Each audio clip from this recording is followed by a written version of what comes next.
নমস্কার। কাটমানি টাকা ফেরত চেয়ে এফআইআর। দিনহাটা ও শীতের বিভিন্ন এলাকা থেকে অনেকদিন ধরে তৃণমূল কংগ্রেসের পঞ্চায়েত প্রধান সদস্য ও দলের নেতাদের বিরুদ্ধে নানা দুর্নীতির অভিযোগ সামনে এসেছিল। কোথাও আবাস যোজনার ঘর পাইয়ে দেওয়ার নামে কাটমানি নেওয়ার অভিযোগ, আবার কোথাও সাধারণ মানুষের উপর জুলুম করে টাকা আদায়ের অভিযোগ উঠেছে। ভোট পরবর্তী পরিস্থিতি, তৃণমূলের অনেক অভিযুক্ত নেতা গা ঢাকা দিয়েছেন, কিন্তু তাতেও গ্রামবাসীদের ক্ষোভ থামেনি। প্রায় প্রতিদিনই কোথাও না কোথাও এক বিক্ষোভ, ধর্ণা কিংবা অবস্থান চলছে।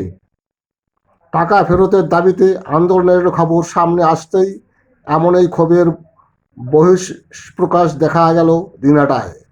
প্রধানমন্ত্রী আবাস যোজনার ঘরের টাকা থেকে কাটমানি নেওয়ার অভিযোগে এদিন ৮৩ জন উপভোক্তা একযোগে দিনহাটা থানায় এই অভিযোগ দায়ের করেন।